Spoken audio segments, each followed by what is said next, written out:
अस्सलाम वालेकुम जेमिनाइज, मैं हारिस अज़मी प्रोफेशनल एस्ट्रोलॉजर आपकी खिदमत में हाजिर हूँ बड़ी और अहम खुशखबरियों के साथ। जेमिनाइज, ये हफ्ता 13 अक्टूबर से लेकर 19 अक्टूबर तक है और पहले ही दिन, हफ्ते के पहले ही दिन फुल मून होगा। पूरा चांद, new moon and full moon, ये हमेशा ही एक इवेंट होते हैं सोलर सिस्टम का, ऐसा इवेंट जिसमें बैठे बिठाए 2-2.5 दिन का अच्छा खासा इमोशनल फ्यूल हमें मिल जाता है, फोर्स ऑफ लाइफ हमें मिल जाती है। हमारी ज़िंदगी से उकताहट का खात्मा होता है, हमारी ज़िंदगी से बददिली का खात्मा होता है, हमारी ज़िंदगी से लैक ऑफ इमोशन जिसकी वजह से हमें रिश्ते अच्छे नहीं लगते, उनका खात्मा हो जाता है। इवन हमारी ज़ुबान का जो टेस्ट है, अगर वो डंप हो जाए तो फुल मून नाइट्स में हमारी ज़ुबान का जायका तक अच्छा हो जाता है। ये बहुत बारीक बात है, सब लोग हजम नहीं करेंगे, लेकिन बहरहाल ऐसा होता है। फुल मून आपके यहाँ 11th हाउस में होने वाला है 13 तारीख को। And you know 11th house is a house of friends, house of sudden gains, house of सैरो सियाहत, लाइक गेट टूगेदर्स, खुशियाँ, मिलजुल कर रहना, मिलजुल कर वेंचर्स क्रिएट करना, कोई मुहिम का आगाज करना। सो फुल मून ऊपर से 11th हाउस में, so you are lucky most in this week, not only in this week. मैं अगर इसको इस तरह कहूं कि 2011 में चांद के वजह सबसे ज्यादा लकी आप अब हैं, क्योंकि पूरा चांद आपके 11वें घर में पूरे 2019 में पहली दफा होने जा रहा है 11वें घर में। और इस 11th हाउस की सीक्रेट्स जो हैं वो प्राइस बॉन्ड का खरीदना, अब वो अब देर हो चुकी क्योंकि उन तारीखों पर अब कुरानदाजी नहीं होगी, लेकिन बहरहाल ऐसी इन्वेस्टमेंट, ऐसे प्रोजेक्ट का आगाज करना जो 2-2.5 दिन में अपना फायदा दे सकता हो या बेस बन सकता हो, वो जरूर इख्तियार किया जा सकता है। It is not a funny news but it is affective most news. आप इसको जरूर कंसीडर करिएगा, ये आपको एडवांटेज देगा। जेमिनाइज and your mercury, your ruling planet mercury is in 6th house, Venus भी 6ठे घर में, और इन दोनों की पोजीशन आपको गैर मामूली जहानत की फ्यूलिंग कर रहे हैं। जब तक भी ये 6ठे घर में रहेंगे, गैर मामूली जहानत, आईक्यू लेवल स्ट्रेंथन होता रहेगा, इंक्रीज होता रहेगा। और इसका फायदा पता किन लोगों को होगा? जेमिनाइज आर जीनियस, सभी को फायदा होगा। जहन ही उनका टूल ऑफ सक्सेस है जहानत, बट स्टूडेंट्स को बहुत फायदा होगा। ऐसे लोगों को बहुत फायदा होगा जो प्लान करते हैं, ऐसे लोगों को बहुत फायदा होगा जिनका कैरियर जो है वो जहानत पर मबनी, ideas and micro management, documentations, public image, इन लोगों के लिए ये मरकरी और वीनस बहुत अच्छा होगा। आर्ट एबिलिटीज, ये सब के लिए बहुत अच्छा होगा। इस वीक किसी भी नई मुहिम का आगाज करना आपको मुफीद होगा। अगर आप किसी कोर्ट केस में फंसे हुए थे तो उसमें से छुटकारा मिल सकता है। अगर आप किसी कर्जे में फंस गए थे तो मरकरी और वीनस की पोजीशन कर्जे से निजात या नेगोशिएशंस का मौका दे देगी, या कर्ज कम करने की कोई तदबीर मिल जाएगी। मरकरी के 6ठे घर में होने की वजह से जहन का ताकतवर होना, ये तो एक पॉसिबिलिटी है ही है। उसकी परफॉर्मेंस का स्टेमिना भी बढ़ेगा। ऐसा नहीं कि सिर्फ जहन तेज हो जाएगा लेकिन परफॉर्म करते हुए जल्द थक जाएगा, ऐसा नहीं होगा। अगर 8 घंटे थकावट का टाइम था, पहले 8 घंटे जहनी काम करके उलझने लगते थे, चिढ़ने लगते थे, इरिटेट होने लगते थे, तो अब 12-14 घंटे भी काम करेंगे तो कोई इशू नहीं होगा। जब तक मरकरी आपके 9वें घर में, नई चीजें समझ आएंगी, ख्वाब सच्चे आएंगे, और जो मजमून मैसेज के तौर पर, इल्का के तौर पर दिमाग में उतरे, उसे इग्नोर मत करिएगा। मरकरी के सीजन में 6ठे घर में हमेशा नए आइडियाज अचानक ख्यालात की दुनिया से उभरते हैं। अगर आपने उसे वेलकम नहीं किया तो वो खत्म हो जाएंगे। वो कोई सॉलिड चीज नहीं होती कि अगर आपने उसे वेलकम नहीं भी किया तो आगे यहाँ रख देगा ख्याल, या यहाँ रख देगा, या आपकी जेब में डाल देगा, ऐसा नहीं होगा। आपको उस ख्याल को फिर खुद हिफाजत करना पड़ती है कि वो आइडिया, जैसे वो राइटर्स को जैसे ही आइडियाज आता है वो लिख लेते हैं, तो आपको भी जैसे ही आइडियाज आए उसे या तो दोहरा लें या लिख लें, कुछ करें जिससे वो आइडिया सेफ हो जाए। खैर, ये आप मुझसे ज्यादा समझदार है। मरकरी आपका रूलिंग होने की वजह से वो आपके जिंदगी के हर ही शोबे में फायदा देगा, लेकिन क्योंकि मरकरी कम्युनिकेशन का और जहनी जरखेजी का प्लैनेट है, इसलिए उस साइड पर ज़्यादा देगा।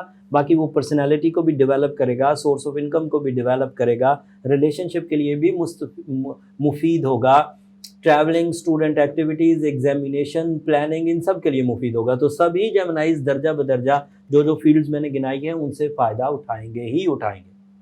एंड वीनस उसके साथ साथ उनकी इमेज को अच्छा करता जाएगा और उनके अंदर जो जज्बाती कैफियत है उसे काम, कूल, स्मूथ, सिल्की रखेगा। सो वीनस एंड मरकरी का कॉम्बिनेशन बहुत अच्छा बना हुआ है। मार्स आपके 5वें घर में, सन आपके 5वें घर में। आपको पता है सन का अपना हाउस कौन सा है? 5वां। सूरज एक साल में एक ही दफा 5वें घर में आता है और जब 5वें घर में आता है आपकी लीडरशिप क्वालिटी, आपकी कैप्टन एबिलिटीज, आपका डिसीजन पावर, आपकी करेज, आपकी risk taking abilities high level पर होती, मैक्सिमम लेवल पर। अगर कोई जेमिनाई इस वक्त सूरज 5वें घर में लेकर उसके 5th हाउस में सन हो, फिर भी डरा डरा रहे, फिर भी घबराया हुआ रहे, बात ना कर पाए, अपना हक ना मांग पाए, कोई रिस्क ना ले पाए, मल्टीटास्किंग ना कर पाए, तो फिर वो कमजोर जेमिनाई, फिर वो सेंसिटिव है। फिर उसे अपने इलाज के लिए जहां पर अपनी विल, अपनी स्किल्स यूज करनी है, उसे साथ में थोड़ी मेडिटेशन भी करनी चाहिए ताकि आप उसके अंदर की सेंसिटिविटी रिपेयर हो सके। तो सेंसिटिविटी रिपेयरिंग के लिए जो आइडियल मेरे पास रेमेडी है वो मैं अभी आपको हवाले करूंगा। पिछले हफ्ते रेमेडीज रह गई थी, इस हफ्ते तफसील से बयान करूंगा। लेकिन मार्स आपके 5वें घर में, सूरज और मार्स दोनों मिलकर आपकी हिजरत की इत्तलात दे रहे हैं। अगर कोई जेमिनाई तालीम के शोबे में समंदर पार सफ़र करना चाहे तो जिस मकसद के लिए वो सफ़र करेंगे वो बहुत आसानी से फुलफिल होगा।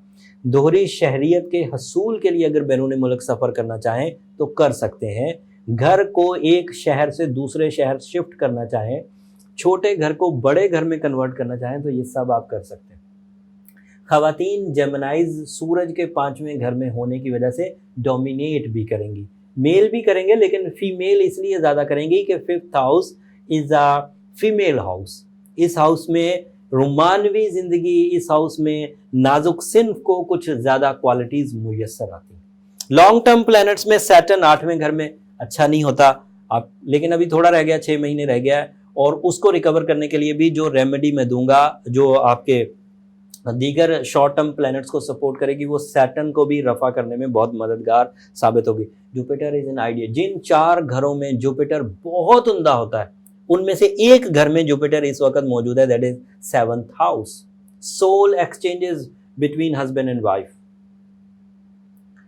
पावरफुल पार्टनरशिप, बिजनेसेस स्टार्ट करने का सही टाइम या उन्हें नई जिद्दत देने का सही टाइम। स्पेशली ऐसे जेमिनाइज जो किसी मैनेजमेंट में इन दिनों लगे हुए हैं वो बहुत फ़ायदा उठाएंगे। जिन्होंने कुछ आगाज़ कर लिया है वो जुपिटर के रिमेनिंग टाइम को बहुत इंजॉय करेंगे। एंड यूरेनस आपके 12वें घर में। ये बात अगले 7 साल तक के लिए मैं आपको याद कराता रहूँगा कि आपको अपॉर्चुनिटीज़ मिस नहीं करनी, आपको मौका शनास होना ही पड़ेगा। अगर आपने मौका मिस किया तो शायद ही दोबारा मौका मिले, इसके लिए आप केयर करिएगा। अब आपकी रेमेडीज़ की तरफ आते हैं। ये ओवरऑल जेमिनाइज एमरल्ड वेयर करने से बहुत खुश होते हैं। एमरल्ड के वेयर करने से हमें दोहरा तेहरा फ़ायदा होता है। एक फ़ायदा तो ये होता है कि एमरल्ड की केमिस्ट्री हमें कैटलिस्ट के तौर पर एक्स्ट्रा फ्यूल देती है जो हमारे सब प्रोसेसेस को, सब प्रोसीजर्स को, सब एफर्ट्स को एक्स्ट्रा कर देती है, जिससे रिवॉर्ड्स आसानी से मिलते हैं और लंबे मिलते हैं। दूसरा फायदा ये हमें प्रोटेक्शंस क्रिएट करके देती है, जिन प्रोटेक्शंस की हमें ज़रूरत होती है, जैसे सैटर्न से बचने के लिए, नहुसत ज़ोहल से बचने के लिए, या अदरवाइज जो जेलसी फैक्टर्स ऑफ लाइफ होते हैं उनसे बचने के लिए भी एमरल्ड की केमिस्ट्री हमारे लिए बहुत मुफीद। एंड तीसरा एडवांटेज ये है कि जो डैमेजेस आज तक आ गए हैं उन्हें रिपेयर करने की ताकत भी एमरल्ड में पाई जाती है। बट ये एक ओवरऑल रेमेडी है। ओवरऑल रेमेडी का मतलब ये है कि हो सकता है आपको इसकी ज़रूरत हो सकता है आपको इसकी ज़रूरत ना भी हो अगर आप स्ट्रॉन्ग जेमिनाई है। हम लोग ये तखमीने के तौर पर, अंदाजे के तौर पर एक ये रेमेडी है, बट असल रेमेडी या असल आपका स्टोन तभी फाइंड आउट होता है जब आपका इंडिविजुअल चार्ट हो, आपकी डेट ऑफ बर्थ से, आपकी टाइम ऑफ बर्थ से, आपके प्लेस ऑफ बर्थ से। अगर वो चार्ट बनेगा तो उससे आपकी सलाहियतें भी पता चलेंगी, उससे आपकी क्वालिटीज़ उससे आपकी सक्सेस रेशो, उससे आपका वर्थ, ये सब पता चलेगा। और उसके लिए मैं आपको ज़रूर कहूँगा कि एक दफ़ा ज़रूर चार्ट बनाएं। उसके लिए नंबर नीचे चलते रहते हैं। बस मेरी ये रिक्वेस्ट है कि वो फ्री फोरम नहीं है, थोड़ा ध्यान किया करें। वो मेरे असिस्टेंट या वो जो नीचे की टीम है वो अक्सर कंप्लेन करती है कि लोग ये फील करते हैं कि वहाँ पर हम आपको फैसिलिटेट करते हैं। वो एक प्रोफेशनलिज्म है, होपफुली आप अंडरस्टैंड करेंगे। उम्मीद करता हूँ इस हफ्ते की इन्फॉर्मेशन आपके बहुत काम आएगी, और मेरी आपसे वही दरख्वास्त रहेगी कि जब इस मेरी दी हुई इन्फॉर्मेशन से ज़िंदगी में छोटी सी भी कामयाबी हासिल करें, कोई छोटी सी भी आपको सपोर्ट मिले, तो मुझे उस वक्त अपनी दुआ में ज़रूर याद रखिए। आपकी दुआएं मेरी दुनिया और आखिरत दोनों का सबसे कीमती तोहफा है। अगले हफ्ते इससे ज़्यादा इन्फॉर्मेशन के साथ आपकी खिदमत में हाजिर होऊंगा। जाते जाते चैनल को ज़रूर सब्सक्राइब कर लीजिएगा, इससे ज़रा हमारी हौसला अफजाई हो जाती है। और अब आजकल वो जो सब्सक्रिप्शन के साथ बेल बटन है उसके साथ ऑल पर भी क्लिक कर लिया करें, अदरवाइज वो मिलेगा नहीं आपको नोटिफिकेशन। अगले हफ्ते तक के लिए इजाज़त, अल्लाह ने के बाद।